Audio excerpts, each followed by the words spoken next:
Order, please. We'll begin the daily routine, presenting and reading petitions. The Honourable Member for Pictou West. Hear, hear, hear, hear. Thank you, Mr. Speaker. I beg leave to table a petition concerning paving of the West River East Side Road in Pictou County, and the operative clause reads as follows.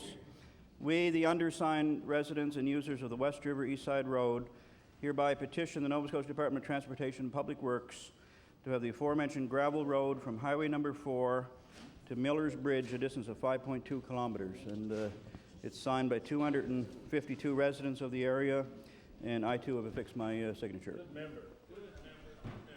The petition is tabled.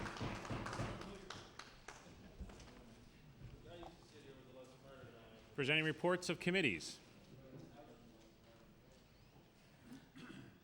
Tabling reports, regulations, and other papers. Statements by ministers. Government notices of motion. The Honourable Minister of Finance. Thank you, Mr. Speaker.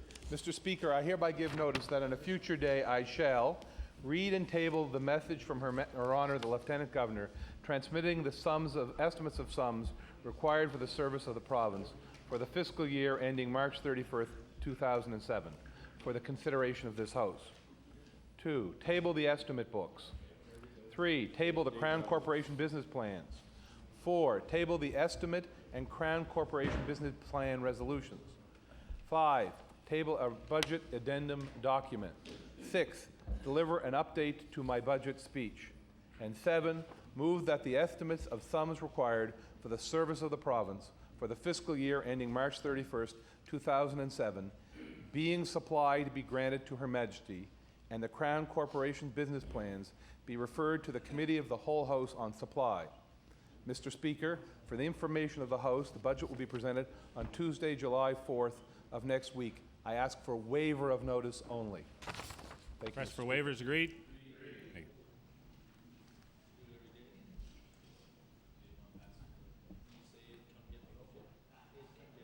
The Honourable the Premier. Mr. Speaker, I hereby give notice that on a future day I shall move the adoption of the following resolution. Whereas in 52 constituencies across this province, candidates came forward from many occupations and backgrounds to let their names stand for one of 4 provincial parties on June 13th. And whereas only one can be chosen in each constituency, the quality of candidates was exceptional, showing that voters had a significant choice to make. And whereas in addition to the candidates, it takes a phenomenal number of volunteers to run campaigns and workers and volunteers to make the electoral process work on Election Day, a huge force to whom we all owe a great deal. Therefore, be it resolved that members of this House congratulate and thank all candidates who took this significant step.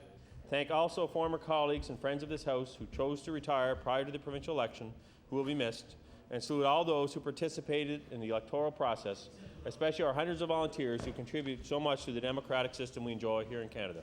Mr. Speaker, I request waiver of notice and passage without debate. Request for waivers agreed. All those in favour, please say aye. Contrary, nay. Motion is carried. The Honourable the Premier. Mr. Speaker, I hereby give notice that on a future day I shall move the adoption of the following resolution.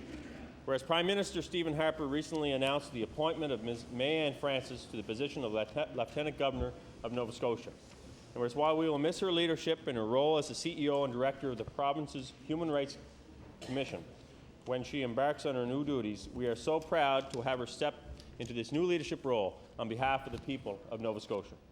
And whereas this announcement means the departure of Her Honour Myra Freeman, the current Lieutenant Governor, who for 6 years encouraged interest from all Nova Scotians, especially our youth, in Canadian heritage, volunteerism, leadership, and public service. Therefore, be it resolved that all members of this House congratulate Ms. Francis for accepting the role of the Queen's representative in Nova Scotia and salute the service of our departing representative as she concludes her very successful term in office and prepares to enjoy some well-deserved time with her family. And Mr. Speaker, I request waiver of notice and passage without debate. Request for waiver is agreed. All those in favour, please say aye. Contrary, nay. Motion is carried. The Honourable Minister of Agriculture. Yes, thank you, Mr. Speaker. I hereby give notice that on a future day I shall move the adoption of the following resolution. Whereas for the last 34 years, the Nova Scotia Department of Agriculture and the Richmond County 4-H Leaders Council have provided a positive educational program and a memorable summer camping experience for all Nova Scotia 4-H members. And whereas beginning July 2nd, Camp Rankin will host a 5-week-long camp including sessions on healthy living, leadership, and skills development. And whereas Camp Rankin is a fantastic opportunity for 4-H members to participate in traditional camp activities and creative programming with experienced camp counselors.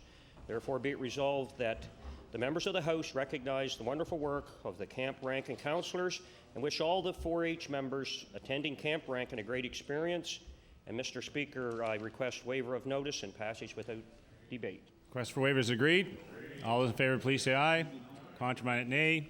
Motion is carried. The Honourable Minister of Health. Thank you very much, Mr. Speaker. Monsieur le Président, en une date ultérieure, je demanderai l'adoption de la résolution suivante. Attendu que les finales des Jeux d'Acadie ont lieu à Campbellton, Nouveau-Brunswick cette fin de semaine, et attendu que les jeunes athlètes acadiens et francophones du Conseil scolaire acadien provincial à l'échelle de la province ont travaillé très fort pour se rendre à cette finale annuelle et ont passé d'innombrables heures avec leurs bénévoles et les entraîneurs à se préparer pour les finales des Jeux cette année. Attendu que l'Office des affaires acadiennes appuie les Jeux interrégionaux en raison de leur contribution au développement des jeunes athlètes acadiens et francophones et ainsi au développement de la communauté acadienne et francophone. Par conséquent, qu'il soit résolu que tous les membres de l'Assemblée législative reconnaissent la contribution de ces jeunes et de leurs entraîneurs et leur souhaitent un grand succès dans cette compétition amicale. Monsieur le Président, je demande l'adoption de cette résolution sans préavis et sans débat. In English, Mr. Speaker, if you may.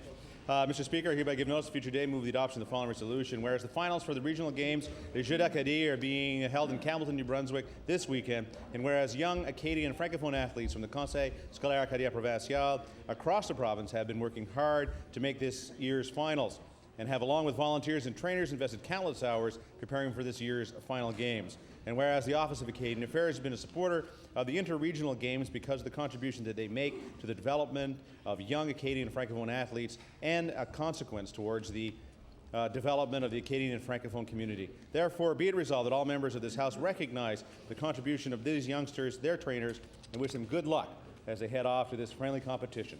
Mr. Speaker, I request waiver of notice and passage without debate. Request for waiver is agreed. All those in favor, please say aye. Contrary, nay.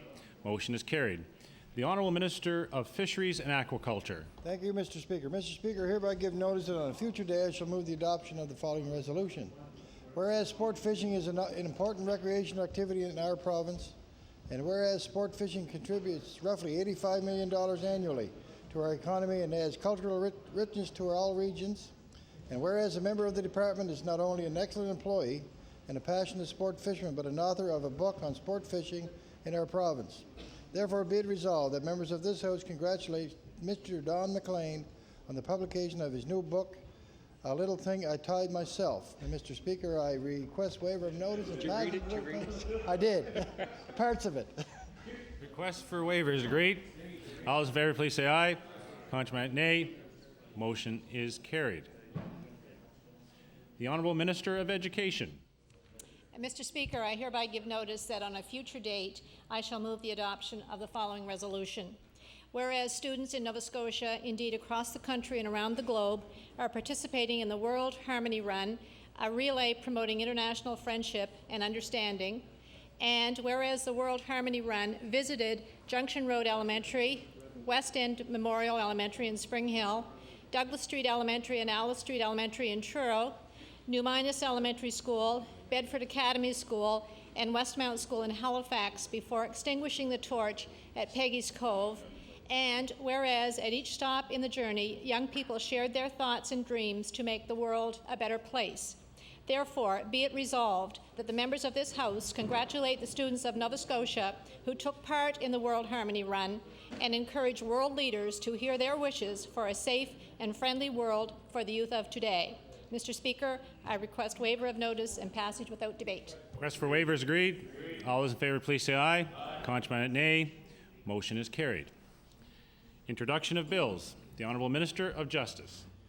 Thank you, Mr. Speaker. I beg leave to introduce a bill entitled an Act to make communities and neighborhoods safer.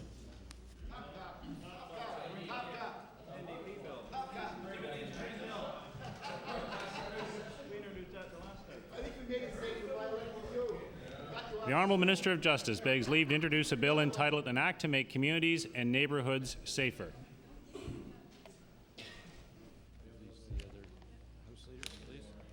Bill numbered 1, entitled An Act to Make Communities and Neighbourhoods Safer. Ordered that this bill be read for a second time on a future day. The Honourable Member for Cole Harbour, Eastern Passage. Thank you, Mr. Speaker. I beg leave to introduce a bill, an act to amend Chapter 246 of the Revised Statutes 1989, the Labour Standards Code, and the protection of workers working on Sunday.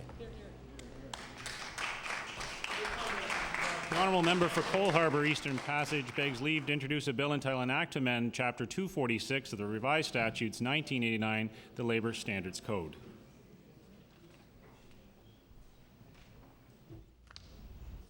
Bill numbered 2, entitled An Act to Amend Chapter 246 of the Revised Statutes 1989, the Labour Standards Code. Ordered that this bill be read for a second time on a future day. The Honourable Minister of Environment and Labour. Mr. Speaker, I beg leave to submit a bill entitled An Act to Amend Chapter 1 of the Acts of 1994-95, the Environmental Act.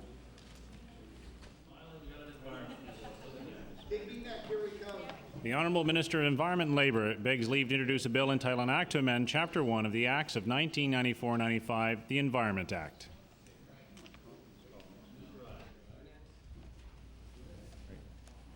Bill 3, entitled An Act to Amend Chapter 1 of the Acts of 1994-95, the Environment Act. Ordered that this bill be read for a second time on a future day. The Honourable Member for Sackville-Cobequid.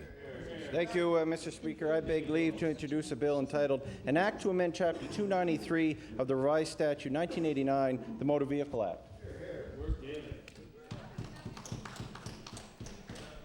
The Honourable Member for Sackville-Cobequid begs leave to introduce a bill entitled An Act to Amend Chapter 293 of the Revised Statutes 1989, the Motor Vehicle Act. Bill 4, entitled An Act to Amend Chapter 293 of the Revised Statutes 1989, the Motor Vehicle Act. Ordered that this bill be read for a second time on a future day. The Honourable Minister of Education. Mr. Speaker, I beg leave to introduce a bill entitled An Act to Amend Chapter 123 of the Revised Statutes 1989, the Degree Granting Act.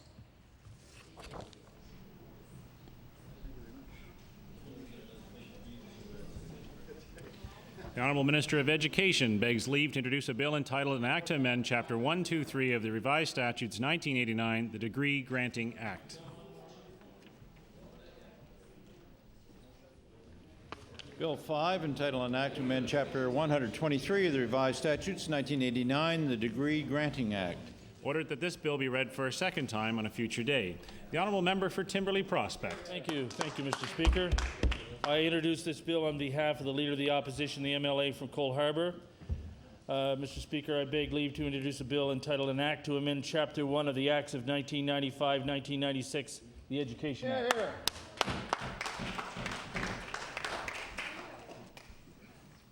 Honourable Member for Timberley Prospect begs leave to introduce a bill entitled An Act to Amend Chapter 1 of the Acts of 1995-96, the Education Act. Bill 6, entitled An Act to Amend Chapter 1 of the Acts of 1995-96, the Education Act. Ordered that this bill be read for a second time on a future day. The Honourable Minister of Health. Thank you very much, Mr. Speaker. And if I may, just to do a quick introduction before I introduce my bill, I'd like to welcome Ann Mann and Albert McIntyre from the College of Licensed Practical Nurses, as well as Paula Pendergrass and Marie Daphne Boots. They're both of the College of Registered Nurses. They're all in the gallery, and ask them to rise and receive the warm welcome of the House.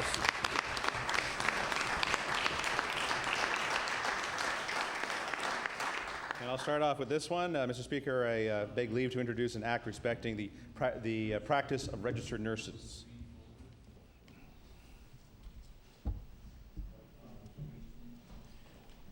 The Honourable Minister of Health begs leave to introduce a bill entitled An Act Respecting the Practice of Registered Nurses. Bill 7, entitled An Act Respecting the Practice of Registered Nurses. Ordered that this bill be read for a second time on a future day. The Honourable Member for Cole Harbour, Eastern Passage. Thank you, Mr. Speaker. I beg leave to introduce the original act to make communities and neighborhoods safer.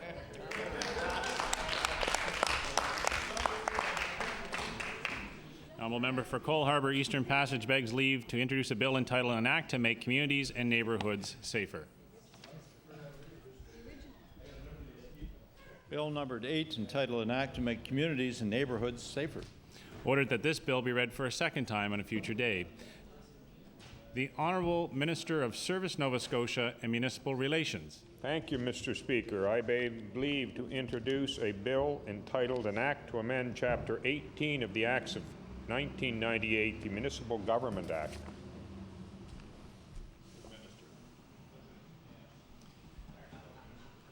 The Honourable Minister of Municipal Relations and Service, Nova Scotia begs leave to introduce a bill entitled An Act to Amend Chapter 18 of the Acts of 1998, the Municipal Government Act. Bill 9, entitled An Act to Amend Chapter 18 of the Acts of 1998, the Municipal Government Act. Ordered that this bill be read for a second time on a future day. The Honourable Minister of Justice. Thank you, Mr. Speaker. I beg leave to introduce a bill entitled An Act to Combat the Production and Use of Illegal Drugs.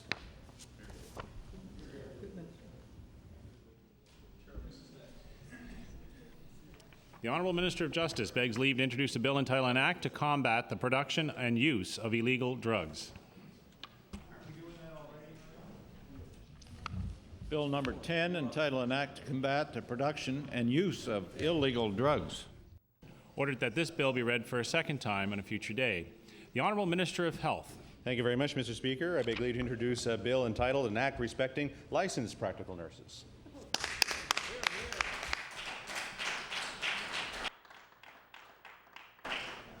The Honourable Minister of Health begs leave to introduce a bill entitled An Act Respecting Licensed Practical Nurses.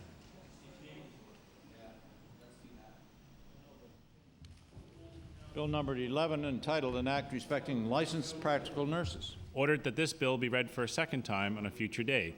The Honourable Minister of Education.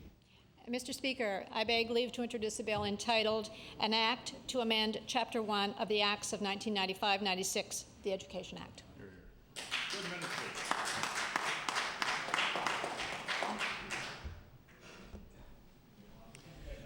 The Minister of Education begs leave to introduce a bill entitled An Act to Amend Chapter 1 of the Acts of 1995-96, the Education Act. Bill 12, entitled An Act to Amend Chapter 1 of the Acts of 1995-96, the Education Act. Ordered that this bill be read for a second time on a future day. The Honourable Minister of Health. Thank you very much, Mr. Speaker. I beg leave to introduce an act entitled An Act Respecting Safer Needles in Healthcare Workplaces.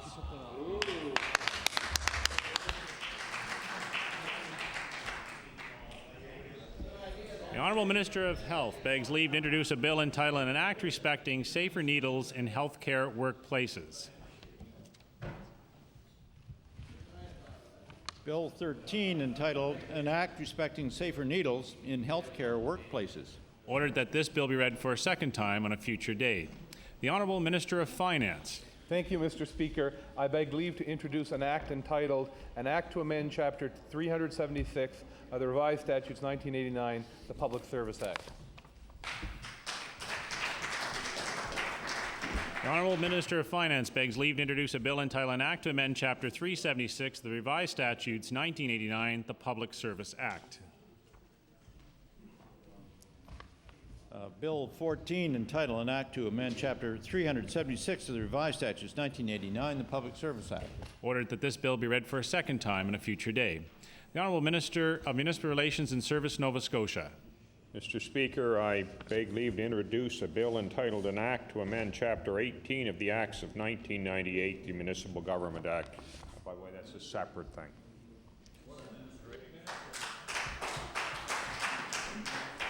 The Honourable Minister of Municipal Relations and Service, Nova Scotia, begs leave to introduce a bill entitled An Act to Amend Chapter 18 of the Acts of 1998, the Municipal Government Act. Bill 15, entitled An Act to Amend Chapter 18 of the Acts of 1998, the Municipal Government Act. Ordered that this bill be read for a second time on a future day. The Honourable Minister of Justice. Thank you, Mr. Speaker. I beg leave to introduce a bill entitled An Act Respecting a Memorial Day to honor police and peace officers.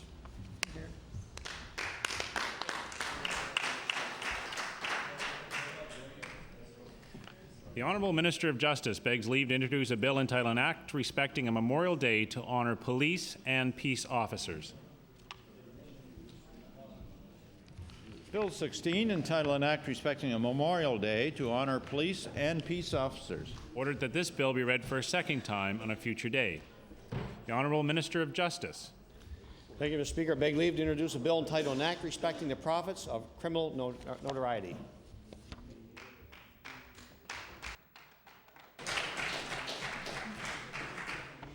The Honourable Minister of Justice begs leave to introduce a bill entitled An Act Respecting the Profits of Criminal Notoriety.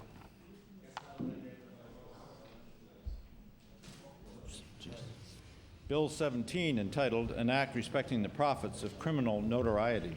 Ordered that this bill be read for a second time on a future day. The Honourable Minister of Environment and Labour.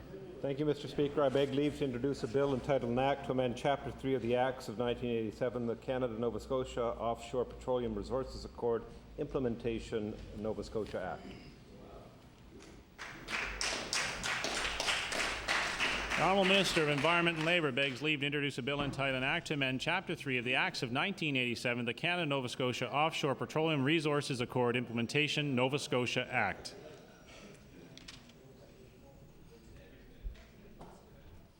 Bill 18, entitled An Act to amend Chapter 3 of the Acts of 1987, the Canada and Nova Scotia Offshore Petroleum Resources Accord Implementation Nova Scotia Act. Ordered that this bill be read for a second time on a future day. The Honourable Minister of Justice. Thank you, Mr. Speaker. I beg leave to introduce a bill entitled An Act to protect the personal information of Nova Scotians from disclosure outside of Canada.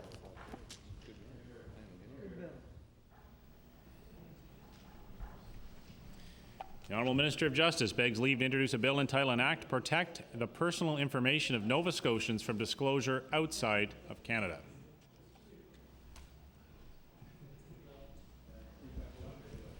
Bill 19, entitled An Act to protect the personal information of Nova Scotians from disclosure outside Canada. Ordered that this bill be read for a second time on a future day. The Honourable Minister of Environment and Labour. Thank you very much, Mr. Speaker. I beg leave to introduce a bill entitled An Act to amend Chapter 380 of the Revised Statutes 1989, the Public Utilities Act. The Honourable Minister of Environment and Labour begs leave to introduce a bill entitled An Act to amend Chapter 380 of the Revised Statutes 1989, the Public Utilities Act. Bill number 20, entitled An Act to amend Chapter 380 of the Revised Statutes 1989, the Public Utilities Act. Ordered that this bill be read for a second time on a future day. The Honourable Minister of Justice. Speaker, I beg leave to introduce a bill entitled An Act Respecting the Administration of Justice.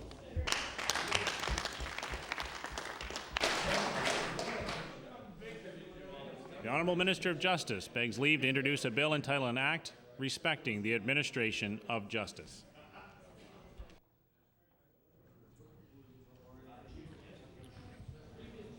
Bill 21, entitled An Act Respecting the Administration of Justice. Ordered that this bill be read for a second time on a future day. The Honourable Minister of Finance. Thank you, Mr. Speaker. On behalf of my colleague, the Minister of Transportation and Public Works, I beg leave to introduce an act entitled An Act to amend Chapter 293 of the Revised Statutes 1989, the Motor Vehicle Act.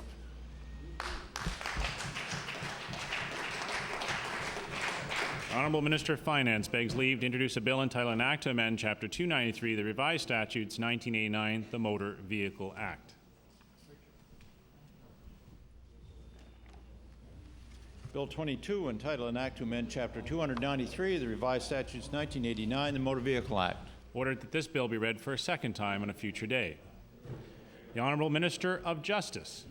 I beg leave to introduce a bill entitled An Act to amend Chapter 505 of the Revised Statutes 1989, the Wills Act.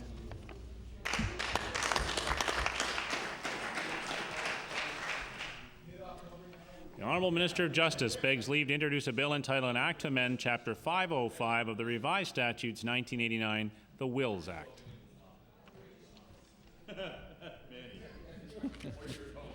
Bill 23, entitled An Act to amend Chapter 505 of the Revised Statutes 1989, the Wills Act. Ordered that this bill be read for a second time on a future day. The Honourable Minister of Agriculture. Yes, thank you, Mr. Speaker. I beg leave to introduce an act to amend Chapter 6 of the Revised Statutes 1989, the Agriculture and Marketing Act.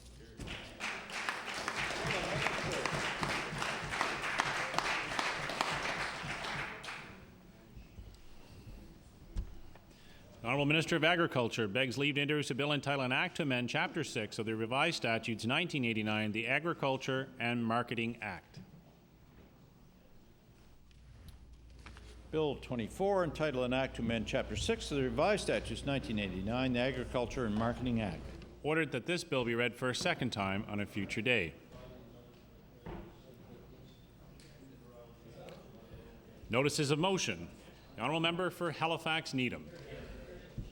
Thank you very much, Mr. Speaker.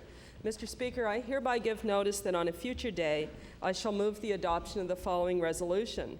Whereas Delmore Day, better known to all as Buddy, was one of the best known and loved members of the African Nova Scotian community in the North End of Halifax and a major figure in the civil rights movement in Nova Scotia, as well as the proud and loving father of 9 children. And whereas during his full life, Buddy was both the Canadian junior lightweight boxing champion and the first African Nova Scotian to be Sergeant at Arms in this House and was the first black person to hold such a post in Canada. And whereas the memory of Buddy Day was honored recently on Thursday, June the 22nd, when Halifax Regional Municipality renamed a street in the north end of Halifax as Buddy Day Street, so that he will be remembered forever in his community.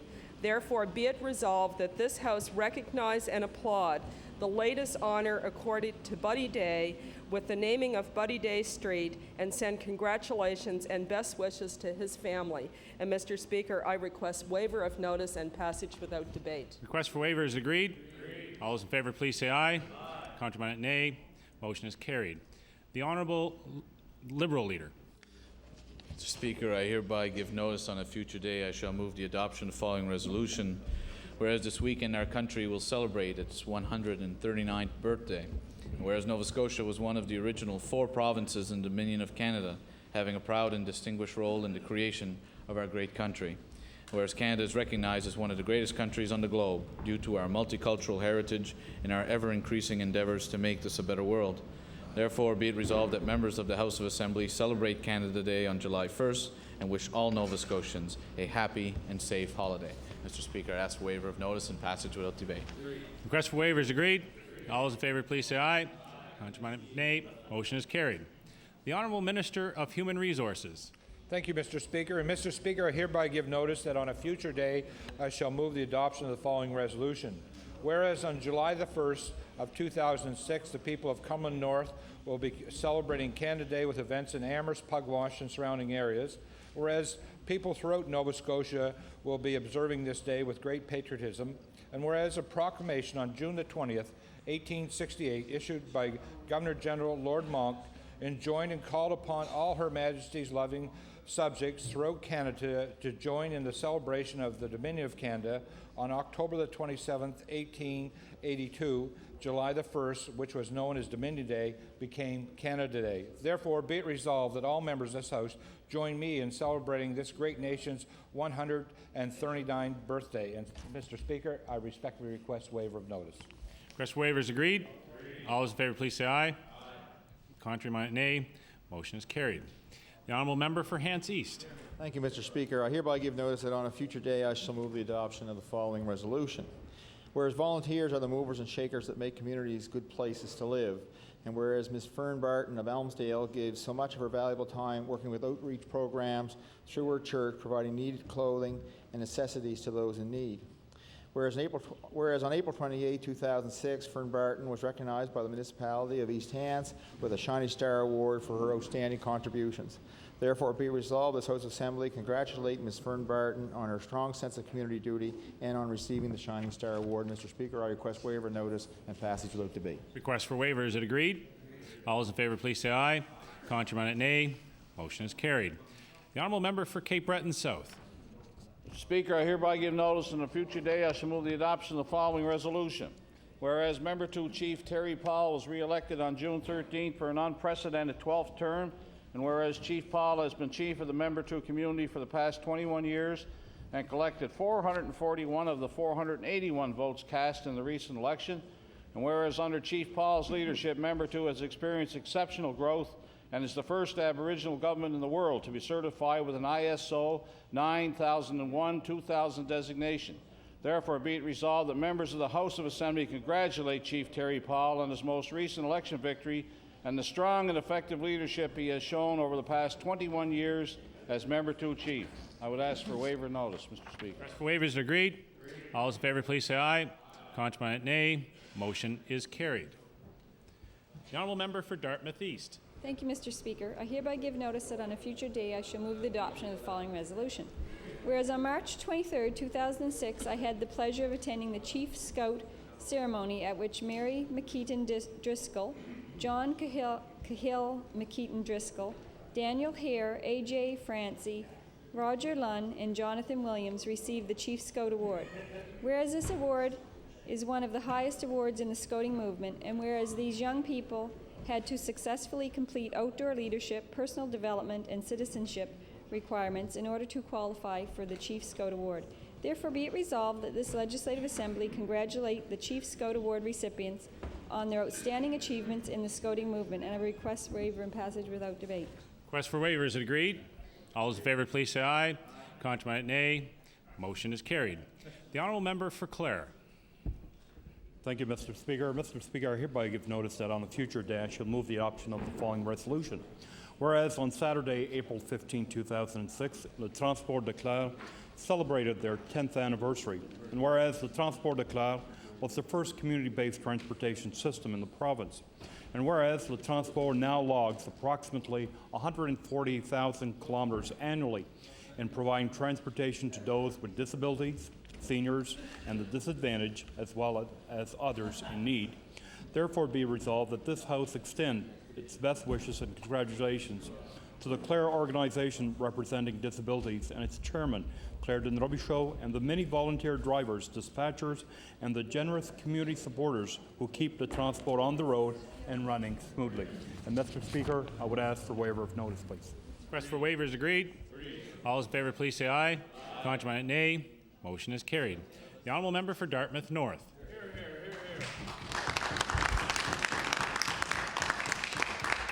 Thank you, Mr. Speaker. I hereby give notice that on a future day I shall move the adoption of the following resolution.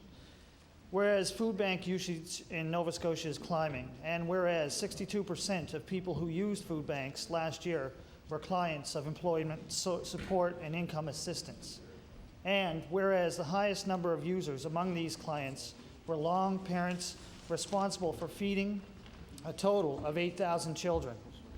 Therefore, be it resolved that the members of the legislature acknowledge that food insecurity and child poverty are critical issues in Nova Scotia, and resolve to work together to address them.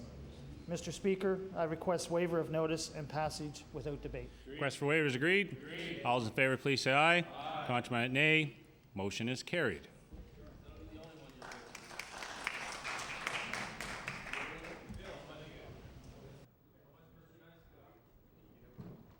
The honourable member for Waverley Fall River Beaverbank. Thank you, Mr. Speaker. I hereby give notice that on a future day I shall move the adoption of the following resolution. Whereas the Lieutenant Governor's Education Medal is presented annually in our province to 2 students in each school who have performed at a high level of achievement in their studies, and whereas the medal is awarded to grade 11 students who have been nominated by their school, and whereas the 2006 recipients from Lockview High School in Fall River are Allie Smith and Raleigh Chisholm. Therefore, be it resolved that the House of Assembly congratulate Allie Smith and Raleigh Chisholm for strong community and school involvement, showing leadership and achievement, commendable marks in their courses, and congratulate these students on receiving the Lieutenant Governor's Medal. Ask for waiver. Thank you. Request for waiver is agreed. All those in favor, please say aye. Contrary, nay. Motion is carried. The honourable member for Kings West.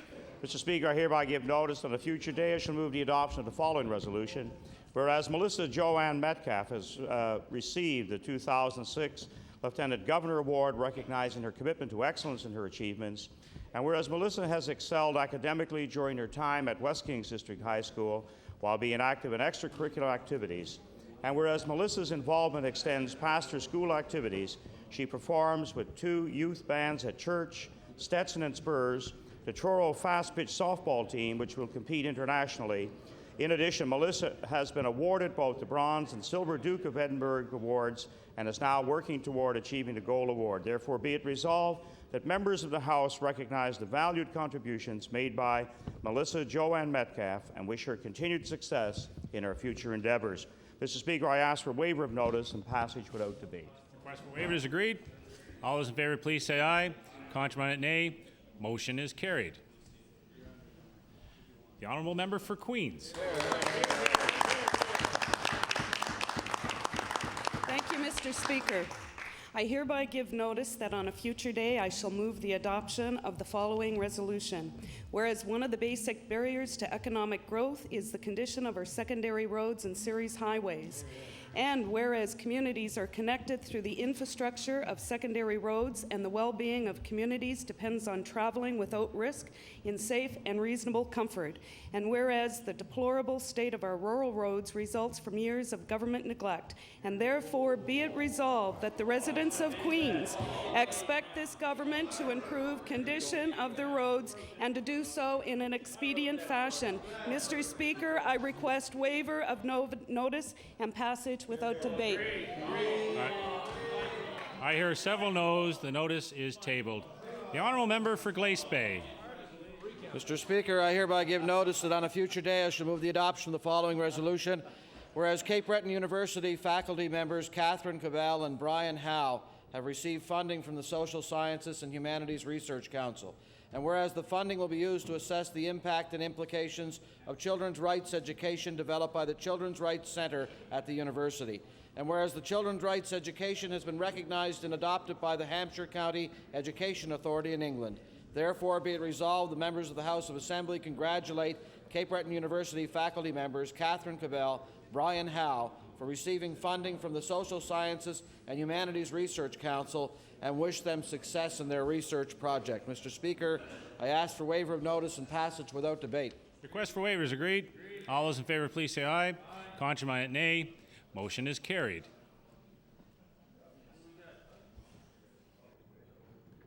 The honourable member for Halifax Citadel. Mr. Speaker, I hereby give notice that on a future day I will move adoption of the following resolution. Whereas the community of Halifax Citadel has been well served by our neighbourhood schools, and whereas the province has agreed to spend $10 million to construct one large elementary school with over 700 students in the south end of Halifax to replace 4 existing elementary schools, and whereas a move to large big box schools will be bad for students and bad for the communities that will lose their schools, therefore be it resolved that the government will not close 4 elementary schools in Halifax Citadel, but will implement a 2-year moratorium on school closures, undertake a meaningful community consultation, and establish a committee to review the role of public schools. Mr. Speaker, I request waiver of notice and passage without debate. I hear several noes. The notice is tabled.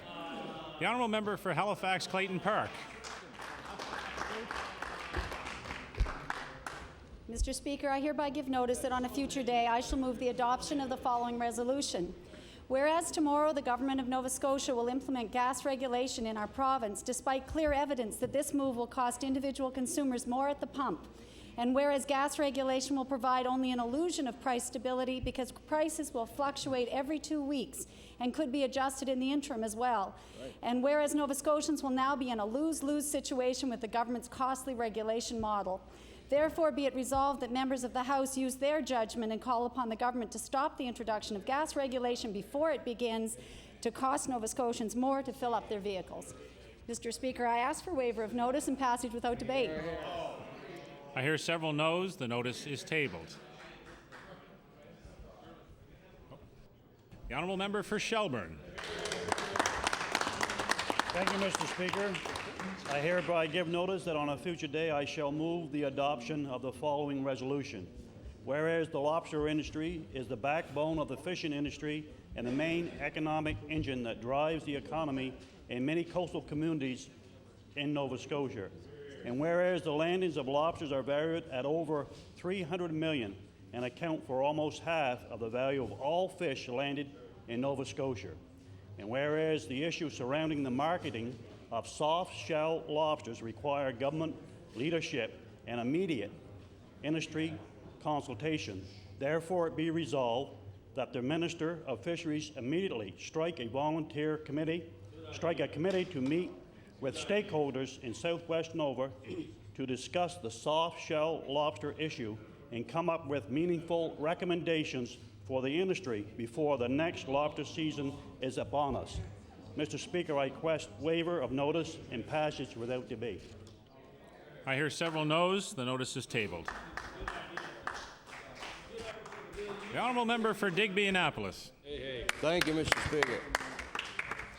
Mr. Speaker, I hereby give notice that on a future day I shall move the adoption of the following resolution. Whereas the House of Assembly has gone back into session at an unusual time of June the 28th, 2006, because someone called a general election. And whereas the students of Digby High and Pay attention, Rodney. And whereas the students of Digby High, Island Consolidated, and the Digby Area Learning Association in Digby Annapolis are graduating at the same time, and whereas some of the representatives of our ridings are far away and cannot be there at their special times in their lives. Therefore, be it resolved that this whole House of Assembly congratulate all the graduating students of Digby Annapolis, as well as the rest of this province, and wish them all the best in the future. Mr. Speaker, I ask for waiver of notice and passage without debate. Request for waiver? I've heard a no. The notice is tabled.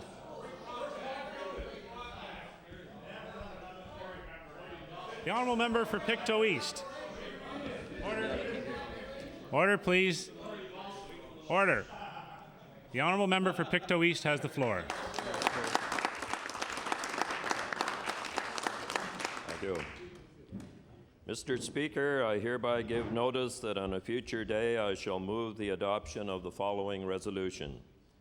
Whereas Troy Ryan has been named Assistant Head Coach to Team East for the inaugural World Junior A Hockey Challenge to be held in Saskatchewan, November the 6th to the 12th, and whereas Troy Ryan is the head coach of the Pictou County Crushers hockey team, and whereas Troy will also be coaching Team Nova Scotia at the 2007 Canada Winter Games in Whitehorse, Yukon, therefore be it resolved that the Nova Scotia Legislature congratulate Troy Ryan on becoming part of Canadian hockey history in this first ever event, and wish him best of luck in his coaching endeavors.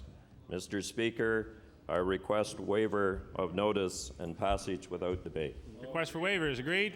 All those in favor, please say aye. Contrary, nay. Motion is carried.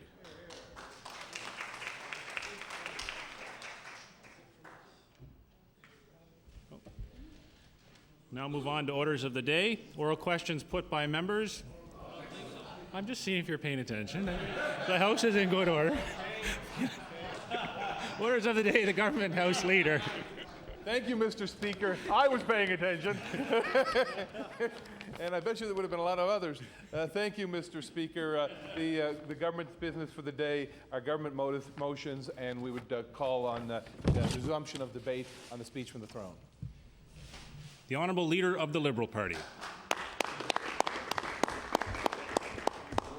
Thank you, Mr. Speaker. It's a pleasure to rise today to say a few words in reply to the speech from the throne, which we had read yesterday, and allow me to start my comments first by thanking our Lieutenant Governor, the Honourable Myra Freeman, and her husband, Mr. Larry Freeman, for their 6 years of dedication to the people of Nova Scotia and the position of Lieutenant Governor.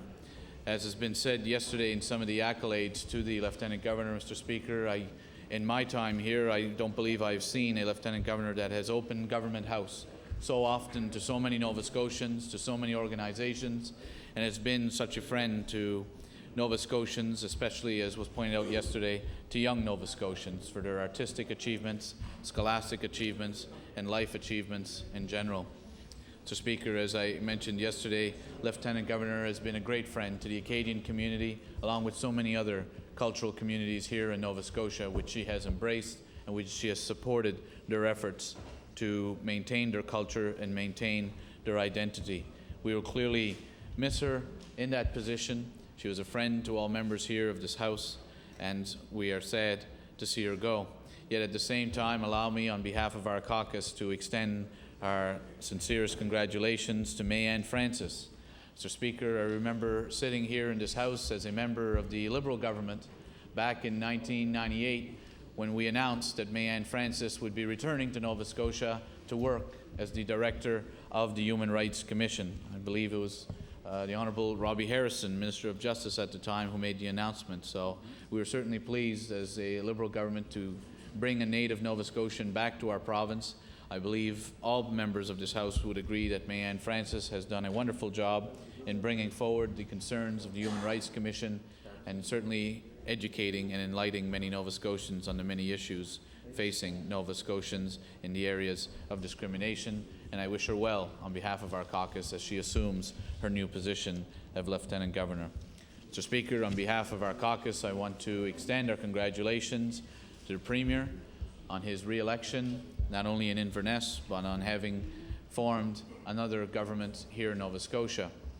I'm sure he is pleased to see the 23 members and all that have been returned to his caucus, and I want to congratulate not only the returning members, but certainly some of the new faces that have joined the Conservative caucus and have joined us here in the House of Assembly. I wish the Premier well in the difficult weeks and months ahead as we continue to move forward as a province. Mr. Speaker, I also want to congratulate the Leader of the Official Opposition on his re-election and on the election of 20 of his colleagues. And again, I want to congratulate the returning members and also some of the new faces as well that are in the NDP caucus. Mr. Speaker, I also want to extend our thanks to all of the volunteers who worked so hard on our campaigns on behalf of the Liberal Party during the last election. Mr. Speaker, it's becoming more and more difficult for all of us to be able to find volunteers willing to give of their time freely to work hard on campaigns. And I can tell you the multitude of elections we've been having certainly doesn't make that any easier. So again, I certainly want to thank all of the volunteers. Mr. Speaker, this may be my only opportunity to speak on the address speech of the throne. So allow me to take a few moments to thank the good people of Richmond County who once again have put their confidence in me to serve as their MLA. Speaker, I've had the honor of serving in this chamber now for 8 years and counting. There are still a few of us left from the class of 1998 here in this chamber, and those from the class of 1998 will join me in saying I think we've had enough elections because for the class of 1998 this was our 4th election in 8 years. That's an average of an election every 2 years. That is something that I believe all of our constituents, especially in the ridings of the class of 1998, said don't come back anytime soon. And clearly the message sent to us is to work together and to try to make minority government work. But, Mr. Speaker, I'm certainly pleased that for the 4th consecutive time the people of Richmond have put their faith in me, and I want to thank my campaign team who worked again so hard, having worked 4 elections in 8 years. They continue to do a marvelous job. I was certainly pleased with the success that we were able to achieve, and it was once again a pleasure to be able to go to the homes of the residents of Richmond County to hear their concerns and once again be able to defend our record of having been a strong voice and strong advocate for the people of Richmond County. Mr. Speaker, I look forward to continuing in that role for the number of years that lie ahead, and I hope the people of Richmond will again continue to place their confidence in me as we move forward. Richmond County, like so many other areas, Mr. Speaker, are faced with many challenges that I've spoken about repeatedly here in this House and that I will continue to speak about repeatedly. But at the same time, I look forward to working with the government and all members of this House in achieving solutions to some of the many issues facing the people of Richmond County. Mr. Speaker, I also want to take this opportunity to thank my family, my wife, my parents, my siblings, and my large extended family, who once again have worked so diligently and have been such a strength of inspiration for me, again going through the 4th election campaign. And I want to thank them for their continued love and commitment and patience as life in politics is not always one that is easy on families. Mr. Speaker, I want to take this opportunity to extend my sincerest congratulations to my colleagues here in the Liberal caucus. Mr. Speaker, we are 9 returning members, 9 members who are experienced, who are dedicated, and who are committed not only to advancing the needs of their own constituents, but to advancing the needs of Nova Scotians. And I'm pleased to have been elected as the interim leader of our caucus as we move forward. Mr. Speaker, I can't imagine myself in a better situation with the experience that I have in this caucus and the commitment that we will bring forward. So while our numbers may have been reduced, I can assure you that our caucus will continue to be an effective force here in this House, and an effective force in moving forward the priorities of Nova Scotians. Mr. Speaker, clearly our party would have liked to have seen more of our candidates join us here in the House of Assembly. Unfortunately, Nova Scotians made a different decision. While I'm pleased with the 9 members who have been returned, we are certainly all saddened that our colleague, Gerald Sampson, a former member for Victoria de Lakes, was not successful in joining us back in the House of Assembly, and we certainly hope to see Gerald back here soon in the future. Mr. Speaker, we all know that Gerald Sampson was a strong advocate for the people of Victoria de Lakes. He was an effective constituency representative, and I'm sure that he will hopefully once again look at serving the people of Victoria de Lakes in the near future and rejoining us here in this Assembly. Mr. Speaker, I want to take this opportunity again on behalf of my colleagues to publicly thank our former leader, Francis McKenzie, for his dedication, commitment, and the hard work he brought to the role of leader. Mr. Speaker, members who have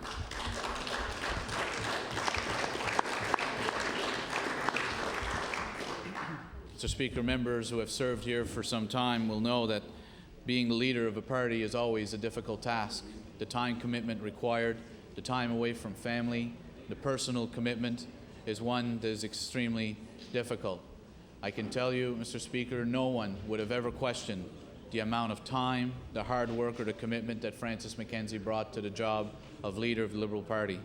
But unfortunately, in politics, it can sometimes be cruel in the results, and we certainly witnessed that as a party, and we witnessed that with our leader, Francis McKenzie. We want to take this opportunity to thank Francis, to thank his family, to thank the many volunteers who joined our party to support Francis, and we want to wish Francis and his family all of success in the future, in the days and the months ahead of us. Mr. Speaker, again, I want to take this opportunity to thank all the volunteers and the candidates who worked on behalf of the Liberal Party in the last election. We were blessed to have excellent candidates from one end of the province to the next. In some cases, people who had been nominated for over a year, that were working hard, who were campaigning, and were trying to get the message of the Liberal Party out to their ridings. Unfortunately, as I said, the results did not give us the opportunity to have more of those candidates join us, but I hope that they will continue to be involved in the political process and will certainly consider another run at politics. Mr. Speaker, I often remind those candidates that if they are to look at the 52 members who are here in the House of Assembly, many of those members on their resume will have a defeat on that resume because many were not successful in their first attempt to arrive here at the House of Assembly, but by trying again, some repeated times, some luckier on their second occasion, they were here, and many have served for a number of years and a number of elections since then. So I certainly hope that our candidates will keep that in mind and will look again at presenting themselves for candidates in the next election. Mr. Speaker, the electorate in Nova Scotia has decided not to give any party a full mandate. Once again, all three parties are on probation. Voter turnout was at an historic low. So the message I think all elected officials must take from this election is that we have to look in doing a better job in representing the interests of Nova Scotians. No leader has risen to the public expectation of what a leader should be, and there is a clear leadership void currently in Nova Scotia. Politics has become irrelevant to some 40% of the electorate, and that has to change. The legislature must become more relevant and government must be more than just brokerage politics. While people expect us to cooperate, they also expect that politicians will make decisions that will build a better future. Mr. Speaker, yes, the minority government from 2003 to 2006 survived. But that's all it did, Mr. Speaker. It did not make any significant changes in the direction of our province. It did not bring in bold new policy initiatives that were going to change the course of our province. It managed to survive. And the time for that approach has to change, Mr. Speaker. We have been given a golden opportunity here to make significant changes that will better our province. And I hope that we are able to work together, all three parties, in making that happen and not just continuing to be in survival mode and not advancing the changes Nova Scotians are dearly looking for. Mr. Speaker, in the eyes of our caucus, there are three major issues which require real leadership, and all three parties must address these problems. While home heating prices, gasoline pricing, and a nursing home bed shortage all have to be addressed, Nova Scotians face three fundamental barriers to growth. The first one is university tuition. University students, their parents, and graduates are faced with the highest tuitions and highest debt loads of any students in the country. That's right. It has become so bad, Mr. Speaker, that many students can pay tuition plus board in another province and still pay less than someone who stays at home here in Nova Scotia. All three parties have provided ideas during the last election, but what we'll read now is action and real action to address this problem. Mr. Speaker, our caucus was heartened to see this issue raised in the speech from the throne. We certainly hope that the government will be prepared to look at some of the initiatives that our party brought forward. Mr. Speaker, you will recall during the election that we advanced a plan that would reward students who remain in Nova Scotia after graduation, while at the same time providing them with significant relief from their debt loads. Mr. Speaker, most Nova Scotia students that I had the opportunity to speak with clearly liked the idea that was being advanced by the Liberal Party. I'm sure that some of the members here from other parties would have heard some comments as well about how the Liberal plan would have achieved two major objectives in keeping some of our young, brightest minds here in Nova Scotia, and while at the same time providing them with significant relief from their crushing debt load. And I hope, Mr. Speaker, that the government indicating an interest in this in the speech throne will be an indication that they're prepared to seriously look at the plan that we have advanced. If there's any means of making it better, or if there are other initiatives, it's time that we all work together to make this a reality rather than just speaking about it. Mr. Speaker, the second main priority that must be dealt with is health care spending. Mr. Speaker, former Premier John Ham warned that the health budget would eat up all government expenditures by 2025. Mr. Speaker, the Department of Health sent out a brochure informing Nova Scotians that at the current rate of spending, the Department of Health would consume the entire revenues of our province by 2025. That was last year. Mr. Speaker, when the budget was approved last spring, the Premier stood in this House and said, I was wrong. Based on the near 11% increase that the health budget had once again gone through last year, the Premier said, it's no longer 2025. The health budget will now consume the entire revenues of the province of Nova Scotia by 2020. 14 years from now, Mr. Speaker, which is not a long ways away, if we do not do something, the Department of Health will consume the entire revenues of our province. What stronger message does the government need before it takes action? And Mr. Speaker, what Nova Scotians are wondering is while the Premier, the former Premier, gave us that information, what did he do about it? What new initiatives did he bring to the Department of Health? What sort of review or study was undertaken to look at spending in health care? Nothing. That can no longer continue, Mr. Speaker. And it's unfortunate because while our caucus has in the past talked about the crisis in health care and the crisis in spending, the government has refused to show leadership And the NDP has simply taken as an opportunity to try to scare Nova Scotians and telling them that this would mean cuts and closures rather than taking the issue seriously. So as a result of that, there's been a lack of political will on behalf of the government to deal with such an important issue. And I would hope, now that the election is over, that the government, the NDP, will work with our caucus in trying to address some of the needs in the health department and in health spending so that healthcare can continue to be affordable for us, for our children, for our parents, for years to come. Right now, the road that we are on, that is not going to happen. Change must take place, and I certainly hope that this election and the results that we now see in this House will allow us the political will to do that. Mr. Speaker, as I mentioned, the problem with spending in healthcare is not going to go away by wishful thinking or because the parties fail to address it at election time. There's again an opportunity here for us to make significant change and to be able to change the course of our province for the better. And I am certainly committing our party to that effort and to working with our colleagues on both sides of the House. Mr. Speaker, the third main priority that our caucus wishes to see addressed is rural viability.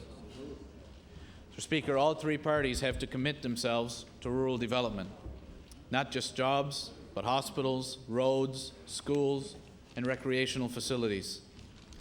Nova Scotia is only as strong as its rural bases. We were pleased to see that economic development will now have a section dedicated to rural development. So, Speaker, while we'd have liked to see a full-time minister, we clearly understand that with the current size of cabinet, that would probably not have been possible. But, Mr. Speaker, again, we hope that it's not just having this matter addressed in the speech from the throne, but that the Minister of Economic Development, himself coming from rural Nova Scotia, will appreciate the need through Nova Scotia Business Incorporated and through other agencies to be able to attract small business, medium business, and large business to rural Nova Scotia communities.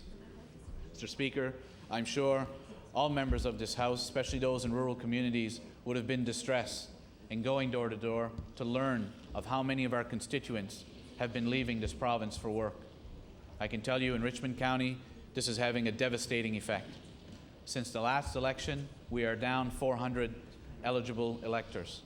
I would tell you, Mr. Speaker, that had the census been done during the election, you would see that that number would be much higher, because how disheartening it was to go visit homes and visit with some of the mothers and their children, only to be told that the father was away working in Fort McMurray, had been away for months at a time, and to see just how many of our voters were going out. Nova Scotians who should be here working, here with their families, are instead leaving for Fort McMurray to work out there due to lack of opportunities here at home.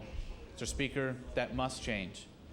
I was pleased when I had the opportunity to meet with the Premier to be able to once again highlight with him the importance of the issues facing the Strait area, for example. Nova Scotians know of the lockout that has taken place at Stora Enso and the devastating impact this has had on our local economy. And yet we're not out of the woods. We still await a decision by the company in regards to power rate increases as to whether they're prepared to restart that mill. But the one message that came out of all this, Mr. Speaker, was that we've allowed our communities in the Strait area to become much too dependent on one company. How have we allowed it that one company could basically determine the fate of our communities? So much more work needs to be done. I believe the Premier recognizes that. I believe there is a spirit to change that, and I'm pleased that he's joined in Cabinet by the member from Antigonish and the member from Guysborough. Was it Guysborough, Muscatawbet Harbour is this writing now? Sheet Harbour, Guysborough, Sheet Harbour, and that together we can continue to work for the best interests of the Strait area, for example, and for the best interests of many of the rural communities throughout Nova Scotia, throughout Cape Breton, and throughout rural mainland. Mr. Speaker, Nova Scotians have clearly given all three political parties their marching orders. We must now work together to make sure their wishes are carried out. I pledge our party's efforts, and I look forward to continuing dialogue with the Premier and with the Leader of the Opposition. Mr. Speaker, one thing in this throne speech rises above the others. We are pleased to see that the Premier is promising to strengthen the ministerial code of conduct. Hear, hear. Speaker, we have tabled a bill that clearly sets out the procedure to be followed should a minister find themselves in a conflict of interest. Mr. Speaker, conflict of interest are a fact of life. They've happened in the past, they will happen again. But Nova Scotians need to know that there is a clear procedure in place, that they can have faith that when a minister might be in a conflict of interest, they know what steps need to be followed to make sure that Nova Scotians are given all assurances possible that the minister was able to excuse themselves from any appearance of being in a conflict. We have a bill that we've tabled in the past. We will be more than happy to table that bill again, and I certainly hope that based on the government's comments that they will be prepared to support that legislation, and that we as legislators can do everything possible to give Nova Scotians a sense of confidence in the work that we do here, in the work that we do in using their taxpayers' dollars, and in our system of government. I think all parties would support those initiatives, and I'm certainly hoping the government has made the indication now they're prepared as well to support the better accountability that we are bringing forward. Mr. Speaker, our Liberal caucus has clearly indicated to both the Premier, the Leader of the Opposition, that we are prepared to work together with all parties to try to move Nova Scotia forward. Mr. Speaker, wanting to work constructively does not mean that we will abdicate our duties as an opposition party in this House. Mr. Speaker, we have an obligation to uphold the responsibilities that Nova Scotians have given us and to make sure that government is held to account on issues that face Nova Scotians. Mr. Speaker, gasoline regulation is one such measure. Our party has been the only party that has spoken out against gas regulation. Many of our comments, Mr. Speaker, as to why gas regulation is not good for Nova Scotians are the same comments that the government and many of their ministers were making last fall when they received the report that they commissioned on gas regulation, which told them that gas regulation was not good for Nova Scotians. Gas regulation would mean higher prices for Nova Scotians. While the Premier would tell us that Nova Scotians' main priority would be stability, Nova Scotians' bigger priority is lower gas prices. Right now, lower gas prices are not going to happen under regulation. And why do I say that? Because that's the conclusion that came from the government's own report. The government knows this. I believe the NDP knows this. We realize it, and Nova Scotians, unfortunately, are going to be the last to find out when they see this summer that they are going to be paying more for gas than they would under a competitive market. Mr. Speaker, ironically, it's still not too late for government to put an end to the idea of gas regulation. New Brunswick now suddenly, that was moving forward with gas regulation, now is looking for excuses to get away from it. Bernard Lord is now saying if gas regulation leads to higher prices, he's going to abandon it. I'm curious as to whether our Premier is prepared to say the same thing. Will he put, well, the Premier is saying he's moving forward. He is, but he's already now said to protect himself, if the gas prices go higher, I'm going to review the whole concept of regulation, and it may not be something for long here in our province. The question is the Premier ready to say here in Nova Scotia that if gas prices continue to remain high under regulation, more than it would have remained under a competitive market, will he put an end to this idea? Bernie said it wasn't the answer. Mr. Speaker, we have the quotes from, for example, the new Minister of Human Resources last fall, who gave all the reasons why gas regulation was bad, and compared to the quotes before the election saying why gas regulation was good. Mr. Speaker, the Premier is faced with credibility issues early into his mandate. Whether it's gas regulation, whether it's Sunday shopping, whether it's removing the provincial portion of the HST on home heating oil, there are flip-flops abound. And I would hope that the Premier, now that the election is over, now that he sees that gas regulation did not give him a majority government, it cost him members. Maybe not just that issue, but certainly gas regulation did not bring him a majority.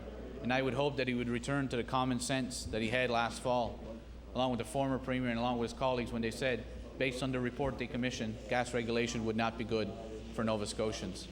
Mr. Speaker, the government cannot say in their throne speech that they want to reduce red tape for business and then turn around within hours after reading that speech from the throne and introducing gas regulation. More regulation. So Clearly, Mr. Speaker, the message being sent to business, the message being sent to Nova Scotians is not a good one. And I would certainly hope that the Premier would be willing to admit that he was right in the fall when he said gas regulation was wrong, and that he is wrong today by, for political reasons, trying to say that gas regulation would be right. The one question I would like answered in all this, Mr. Speaker, is that the Premier and his ministers have continually said, we have to do gas regulation here because we'd be the only province in Atlantic Canada without it. Now, I'm sure the Premier recalls making those statements, but the problem is each time he's made that statement, he's never told us why. He's just said, if we don't do gas regulation, we'll be the only ones who don't do it. So what? Is there an argument as to why that's a bad thing? Is there an argument why we'd have no choice? He's just left it at that. His ministers left it at that. No one's ever gone the extra step of saying why, if we continue to have competition in Nova Scotia, whereas there isn't competition in the other provinces, that would be a bad thing. And maybe there is a valid argument, but let's hear it.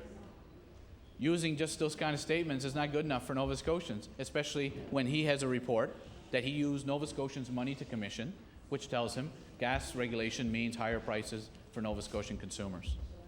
So the Premier has an obligation to better explain why he's doing gas regulation, why, when he has said publicly that gas regulation will mean higher prices, more money out of the pockets of Nova Scotians, more hardship for Nova Scotia families, why is he following this route after all of the other statements that he has made? Mr. Speaker,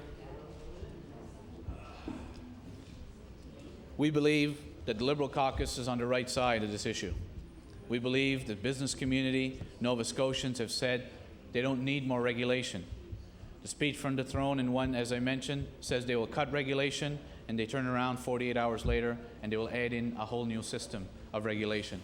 Mr. Speaker, the messages coming to Nova Scotians and to the business community from this government so early in their mandate is not a good one. Mr. Speaker, the main message that we have today is that the people have spoken and we will work in the people's interests. When critical, we will make suggestions. When we see government doing something right, we will be prepared to support them. If the NDP come forward with a good idea, we will be prepared to examine it. And we certainly hope, Mr. Speaker, that all parties at the same time will be prepared to look at some of the positive initiatives that we are able to bring forward during the last election and that we have been advancing as a party during the last number of months and years. But before I terminate, Mr. Deputy Speaker, allow me to take this opportunity to congratulate you in your new role as Deputy Speaker of this House. I believe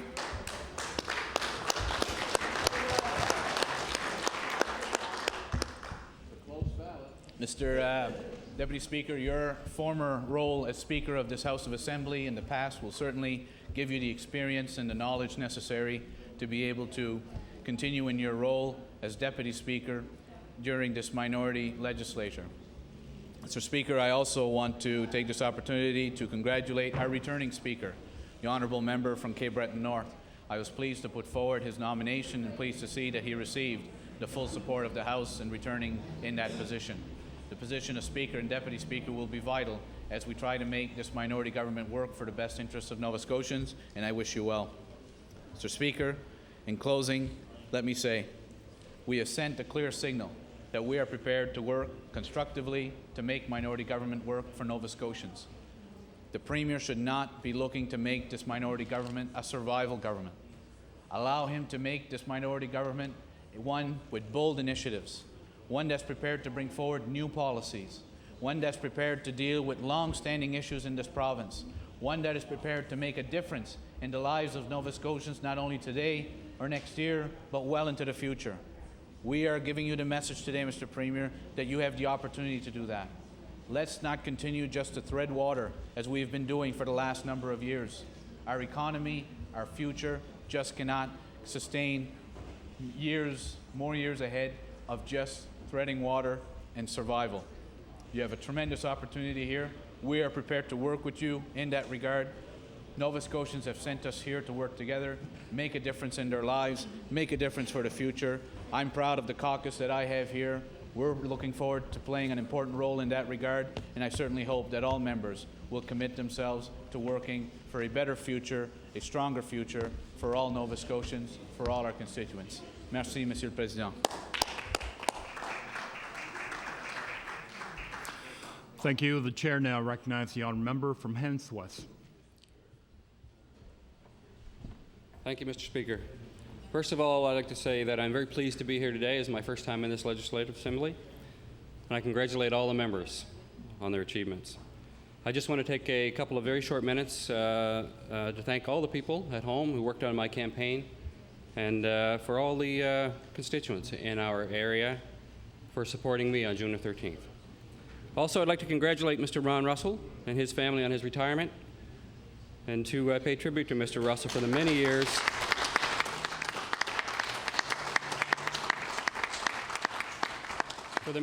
and the support and the great service that he's provided to our constituents in Hants West. Thanks very much. Thank you. The chair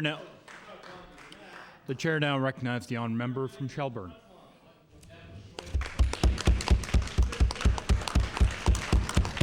Thank you, Mr. Speaker. First of all, I want to say that it's an honor to be here and definitely a privilege. And first of all, I think the people of Shelburne County would want to welcome all you members, Mr. Speaker, to our community, and I hope you all have the opportunity to visit there in the near future. Shelburne County, as you know, is the most southern part of Atlantic Canada. It is the second most southern part of Canada, and which is home to the Cape Light, which is we call locally the Hawk. The lighthouse, and there are 52 among the lighthouse routes, and from Chapel Hill, Shake Harbor, you can observe 7 different lighthouses. And one is the Cape Light, naturally, Stoddard's Island, Ceylon Light, Woods Harbor, East Pumlico, Candlebox, the Tuscan Islands, and the most famous, Mr. Speaker, is Bon Portage, where Evelyn Richardson, author, grew up, and the school in the local area is named in her honor. Shelburne County is known for its warm climate, and in February of most years, you can visibly observe the ice, or in some cases the lack of it, in the lakes, in the rivers, on your drive to Halifax. Birders around the world have come to our shores off Shelburne County to watch the migration of ducks, birds, each year near the end of March. Our sandy beaches is one of the best kept secrets in Nova Scotia, and I'm sure that will remain in these walls. Cape Saint-Laurent and Lockport are just a few that I encourage you to visit and come enjoy these beautiful locations. Our residents of Shelburne County are strong and proud people. They love the outdoors, nature, and many love to hunt and fish for recreation. However, the commercial fishery is the lifeline of our community. And I'm proud to stand here today and say that these few words, and I repeat, the fishery is the lifeline of our community, help myself get elected.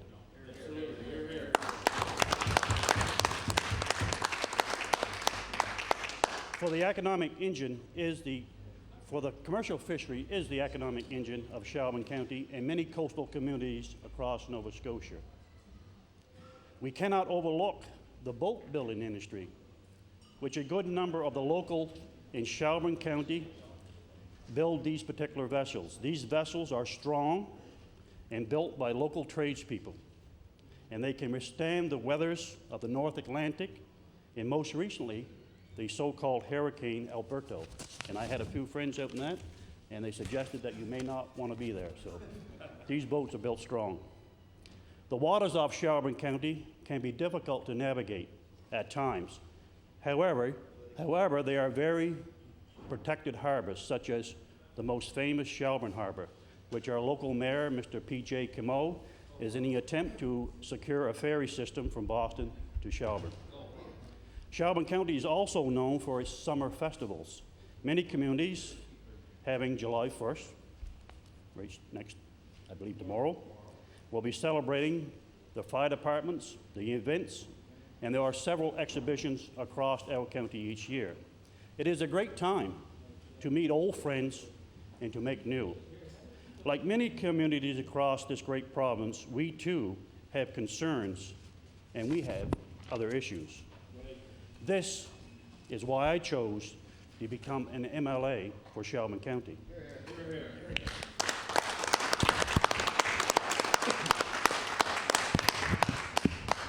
I'm very pleased to hear the words in yesterday's throne speech. And I quote, "We will address the needs before the want." End of quote. I feel strongly, given the time, Mr. Speaker, that I can clearly show, and to the members of this House, that the need to point out our 4 topics that I was campaigned on and fall under the category of need or being overlooked for Shelburne County. The first one is health care, the lack of long-term bids. 2, the fishery, remember the line, the lifeline of our communities. Unfinished 103 highways, and a better paving policy for rural communities.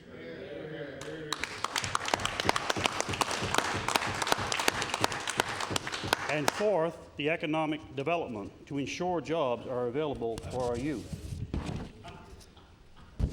I first would like to point out the 30 years, I repeat, 30 years of the need of long-term bids in western Shelburne County.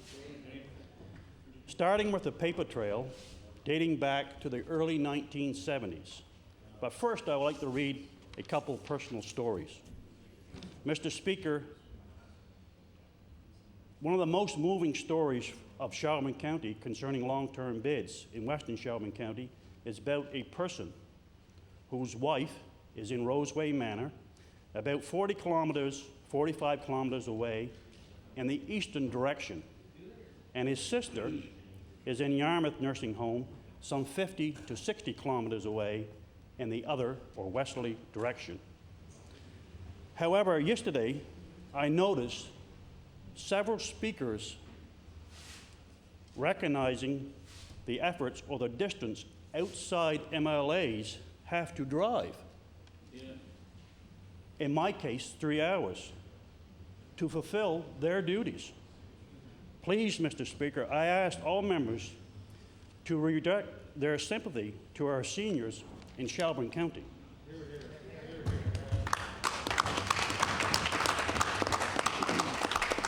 For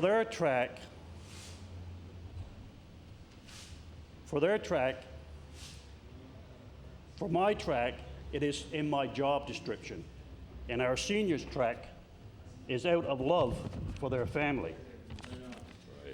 And as one of the residents of Shelburne County clearly points out, Nova Scotia government feels residents should only drive up to 15 kilometers for a bottle of beer in rural communities. However, seniors are requested to endure a great distance to visit their loved ones. And I have a paper trail here, Mr. Speaker, that I'd just like to read portions of it, and I'm sure that over the next few weeks I'll have the opportunity to make note of all the above. And I also want to give notice that we have a document in the municipality of Barrington, Brass Hill Manor, the blueprint for that, and I'll make notice that I'll be bringing that forward and documenting that particular document, because we have been waiting 30 years and that blueprint needs to get the dust off it. First of all, I want to take a historical information and documents on the need for long-term care beds in nursing homes in western Shelburne County, the municipality of Barrington, and the town of Clarks Harbor. First, the government announced that Bayside homes would be replaced, and tenders plan had been drawn up in the constructions of the homes in Shelburne and Barrington in 1974. Understanding that 2 50 bids facilities will be built, one in Shelburne and one in Barrington. Both areas commenced plannings in 1974. I repeat, 1974. 3, the letter dated January 8, 1975, approving sites for proposed homes of the aged in Barrington, signed by the Minister of Social Services. 4, working proceeds on plans of new home, land is required, a well is drilled, detailed plans are prepared for architectural firms, temporary boring for starting up costs of $300,000, approved by the Minister of Municipal Affairs. 5, at a meeting on July 15, 1976, the Deputy Minister of Social Services advised of a decision to shelve the plans for the construction of the 50-bed home for the aged in Barrington. Shelburne project was allowed to proceed with an increase of 50 beds over the original approved 50. June 8, 1983, a letter to the Honorable Edmund Morse, Minister of Social Services, requested approval to proceed with plans for a 40-bed home for the aged. The Chronicle Herald news item dated June 9, 1983, quoted as follows, quote, Social Services Minister Edmund Morse said, here Wednesday his department will give serious consideration to the proposal to build 40 beds senior home for the Barrington-Clarks Harbor area. April the 3rd, 1984, a letter to the Minister of Social Services requesting an update on the department's position as it relates to our proposal. December 20th, 1984, an official proposal was submitted to the Minister of Social Services based on a scaled-down plan for a 29-bed facility consistent with the report of the task group of homes for special care. An engineering conceptual design was also submitted. April 4th, 1986, a written request made by the Minister of Social Services once again requested approval to proceed with plans for the home for the aged 30 beds. 1999, a long-term nursing care facility committee formed by the Barrington Municipal Council and a citizen group. The committee proposed a 27-bed nursing home facility be constructed in western Shelburne County, based on 2001 statistics, where there were 47 residents in western Shelburne County residing in nursing homes outside of this area. Based on the statistics in the spring of 2006, there are now 61 seniors from western Shelburne County residing in long-term care facilities elsewhere.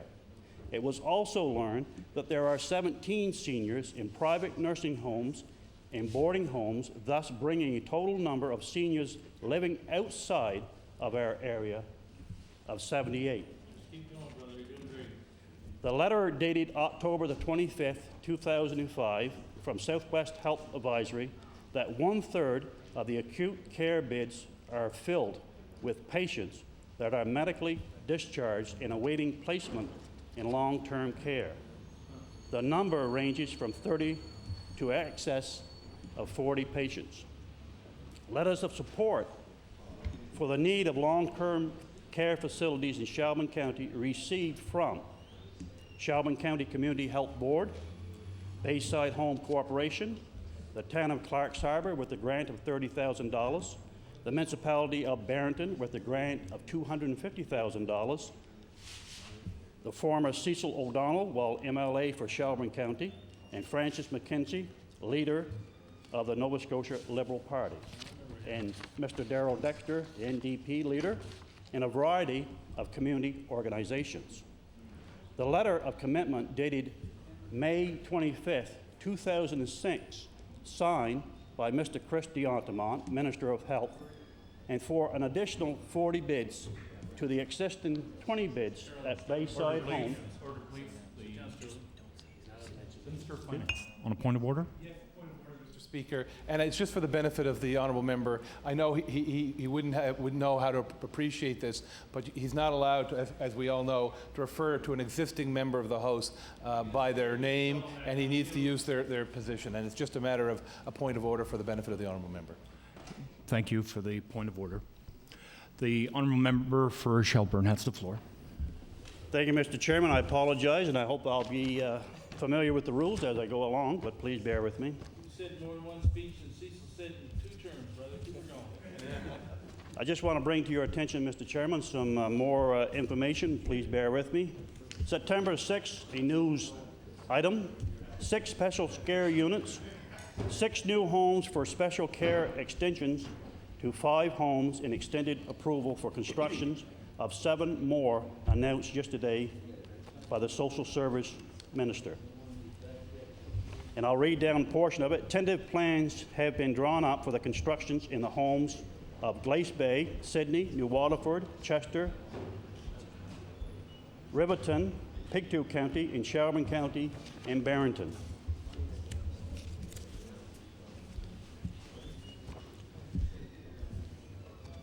Long-Term Care Facility Committee, dated 2001. The Long-Term Nursing Care Facility Committee of the Municipality of the District of Barrington proposes that 27 beds nursing care facility be constructed in western Shelburne County to serve the needs of the residents of the Municipality of Barrington and to the town of Clarks Harbor. At the present time, there are 47 people from Shelburne County currently residing in nursing homes. The breakdown as follows: Roseway Manor, 29, Surf Lodge, 7, Nikhil Home for Special Care, 0, Titleview Manor, 8, and others are 3.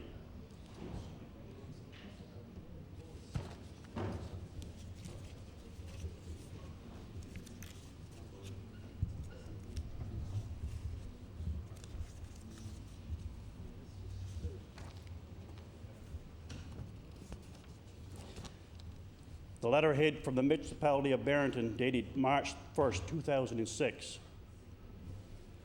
Our Continuing Care Steering Committee requests your attention to the urgent health matter providing an expansion for Bayside Home, including the minimum of 50 beds long-term care. As you are aware, the Municipality of Barrington's Continuing Care Steering Committee has already supported the need for Bayside Home, even as it currently assists to be transferred to the Department of Health. As our last Continuing Care Steering Committee meeting, it was decided by local members as well as Department of Health and representatives for you to discuss health needs within our community with adequate infrastructure is available at Bayside Home to meet even our most pressing needs for long-term care beds. Council of the Municipality of Barrington feels strongly that this expansion is necessary to address the complete lack of long-term care beds in western Shelburne County. That $250,000 plus land required for the expansion of Bayside Home has been offered to the department also, and that the town of Clarks Harbor feels so strongly that this expansion is necessary for long-term beds that they have provided funding in the amount of $30,000. And I can go on for much more, Mr. Speaker, but I know the point that I'm trying to make here is that this particular community has been waiting for over 30 years, and I can go into great length, and I think the paper trail will surely back me up, and I think I've did that in the last few minutes. So the best thing is just to go and just to wing it, because there is need for long-term care beds right across this province. And as our leader has spoken out many times in the upcoming campaign, the need is for 500 immediately. Not 5 years down the road, not 4 years down the road, immediately. And there is areas that is in great need. And I give you that reference of that one individual, of that individual person who's going to make that decision. Do I go visit my wife 50 kilometers in one direction, or do I visit my sister 50 or 40, 60 miles in the other direction?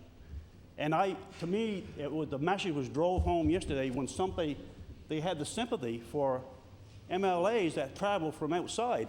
To me, you just don't get it, because our sympathy should be with our seniors across our communities, the people that built and give us our communities, that paid taxes in our communities, are requested to move out, and their loved ones are requested to travel. I think that is totally unfair. I think there needs to be immediate action in this House in the next coming months, not 4 years down the road. Not 4 years down the road. And I'm going to conclude on this with the line, these same 5 words, and I hope you go back and reflect on these 5 words that was spoken yesterday in the throne speech by the Honorable Myra F. Freeman. We will address the need, and I'm going to repeat that. We will address the need before want. Mr. Speaker, the people of Western Charlemagne County have the need for over 30 years, and I humbly ask all party members here to support the long care that is due for these particular projects for our seniors. Thank you very much.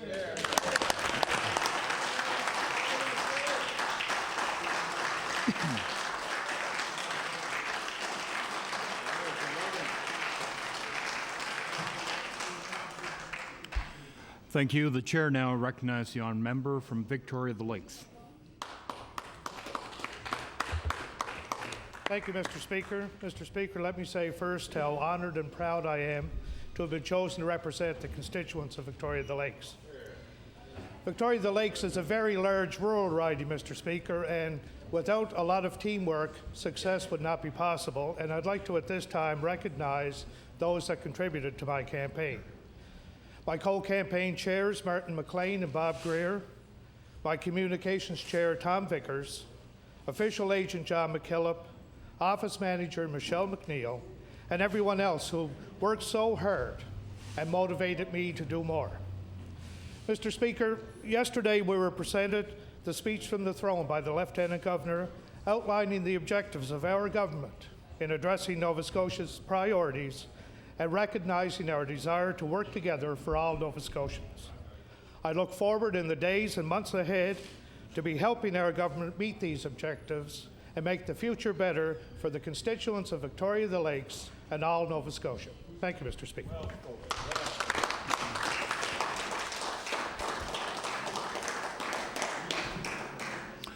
Thank you. The chair now recognizes the honourable member from Waverley Fall River Beaverbank.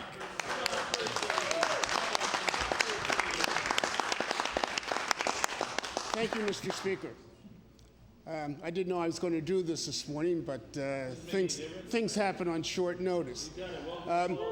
As I start this morning, I would ask all the members to think in their own minds the first thing they noticed about me when I stood up this morning, and I'll come back and reference that a little bit later.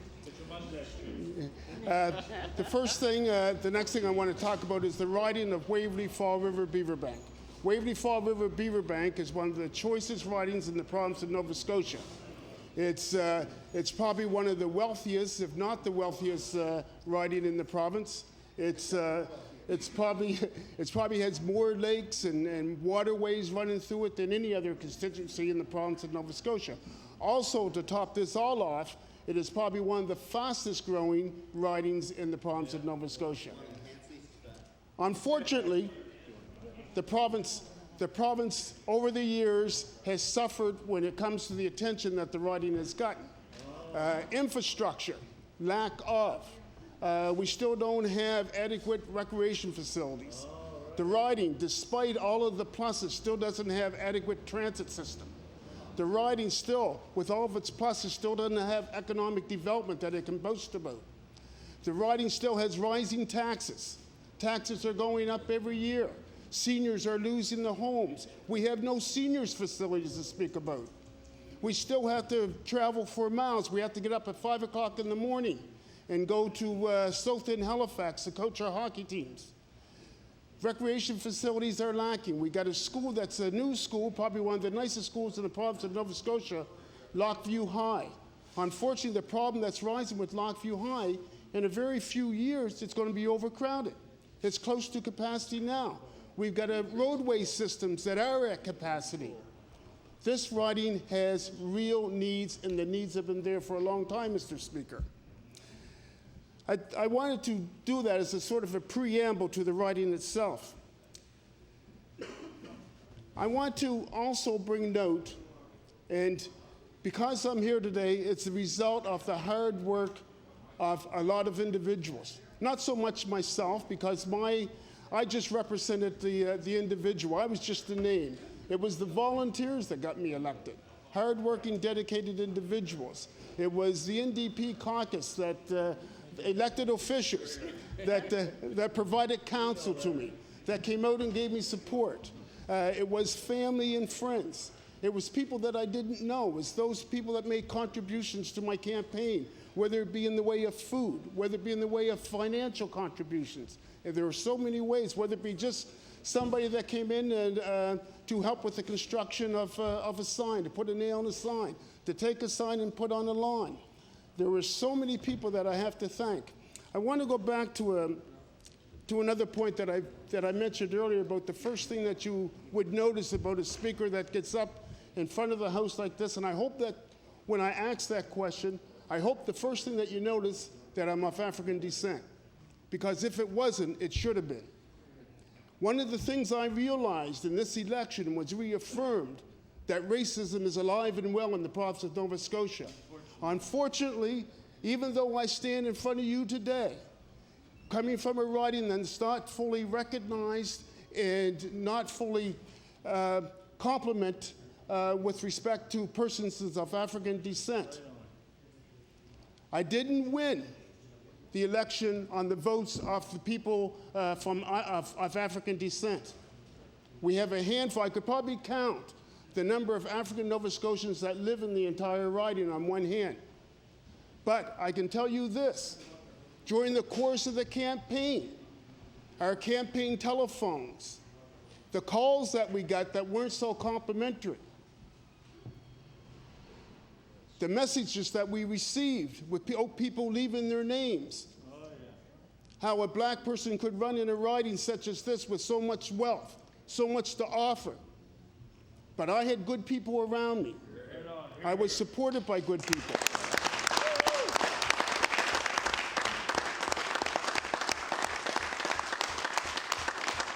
We would like to think the fact that I am in front of you today, that there be no racism in the province of Nova Scotia.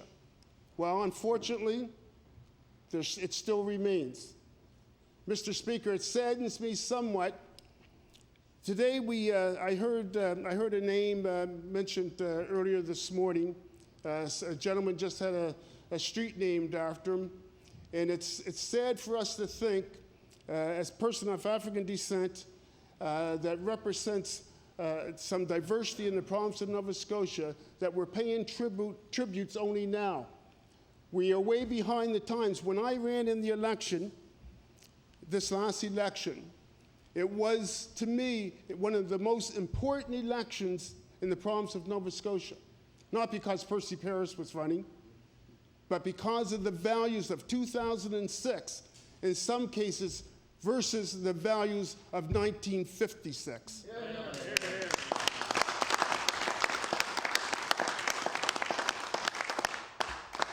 I am proud to say that I live in a riding such as Waverley, Fall River, Beaver Bank. Over the course of just in the last 2 weeks, since the 13th of June, I've met so many new people in my life, people that have been so. I went to the graduation ceremonies last night, and Lockview High, it was probably my first introduction as an MLA. And as I sat there on the platform, and during the introduction, when I heard the applause, when I mentioned my name, and because we all have a bit of an ego, I guess my imagination thought that my applause was louder than anybody else's. But it did me good as I looked around the Dartmouth Sportsplex, and I seen the diversity of the crowd. And I also couldn't help but notice the lack of diversity in the crowd, which reinforced to me again how important election 2006 was to the people of Nova Scotia.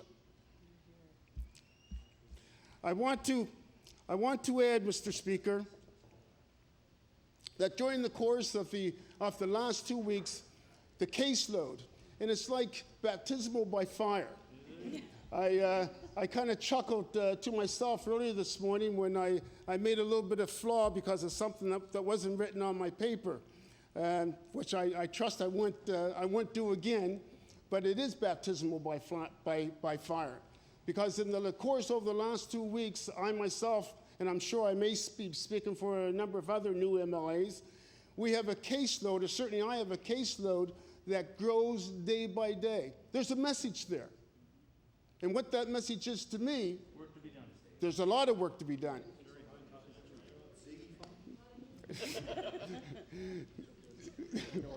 There's been some things ignored in the writing, Mr. Speaker.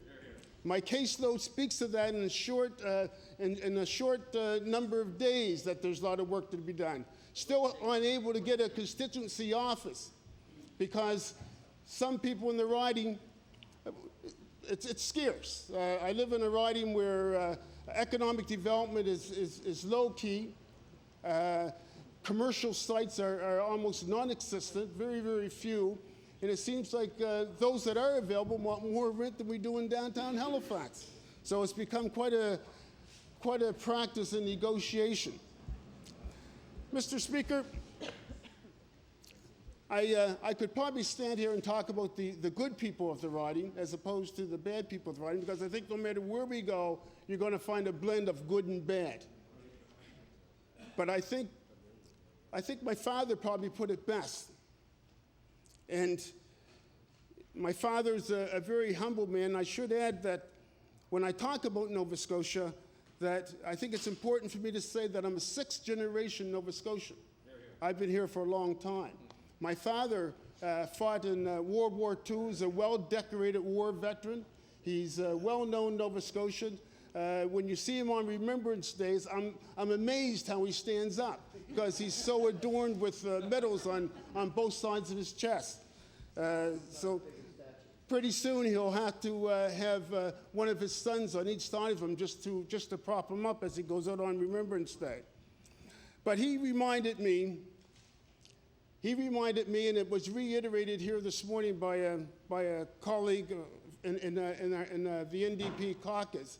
He said, Percy, he says, when you get in the House, he said, never forget who you are. Never forget where you come from. Never forget where you're going. And my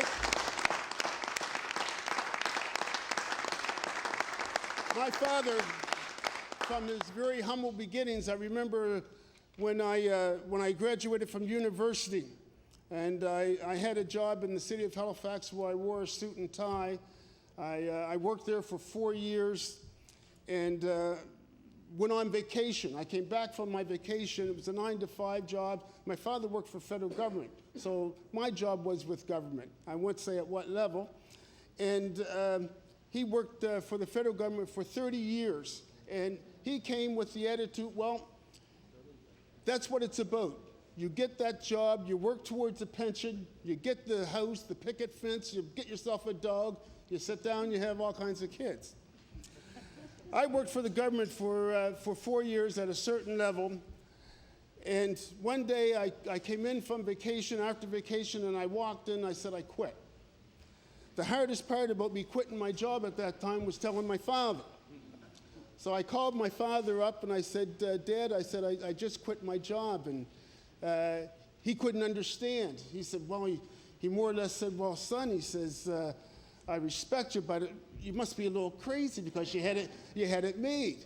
And I think about that time he was ready to come down from Windsor and drive me over to the Nova Scotia hospital.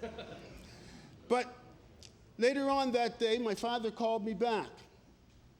And he said, son, he says, I want to apologize to you. I said, well, why is that, Dad? He said, look, he says, one time, he says, when I was a young man, he says, I was scouted by a Major League Baseball team to go and try out at Major League Baseball. He said, I didn't go. And he said, ever since that day, son, he says, I've been asking myself, what if? And he said, son, don't you ever get yourself in that position that you're ever going to ask yourself, what if? So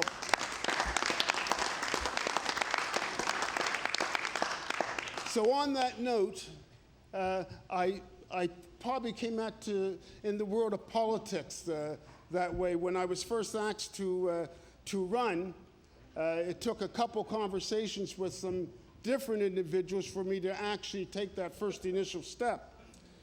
And some people could be pretty persuasive. And I know my first experience on the campaign trail, although it was a healthy one, a warm one, and a friendly one, the end result, in some people's eyes, wasn't victory. However, I must say, the next day after that election in 2003, when I got up and I went out and I walked down the streets in Beaverbank and Fall River and Waverly and Wellington and Oakfield and just all over the place, it was like I had won. And you know what? I felt like a winner that day. Maybe I didn't get as many votes as my opponent, but I was a winner. I felt like a winner. I could never imagine. I said to myself, well, if losing can feel this good, I said, I wonder how good it's going to feel to win. So I knew then,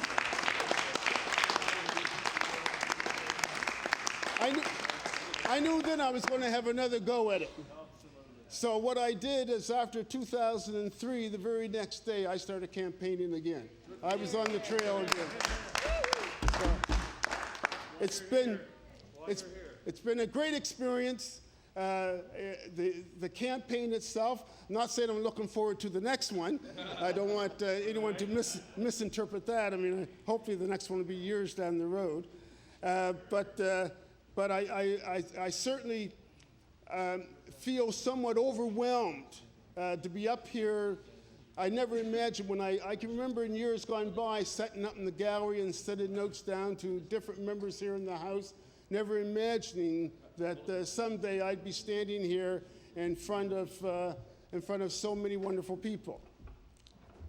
But here I am. Mr. Speaker, I just want to reiterate the need in the Waverly, Fall River, Beaverbank area for us to get a handle on assessments, for us to do something for our aging population. We've got an aging population throughout the province of Nova Scotia, which I'm not a member yet of, but I'll soon be there. I've seen you play hockey. You're getting old. I'll soon be there.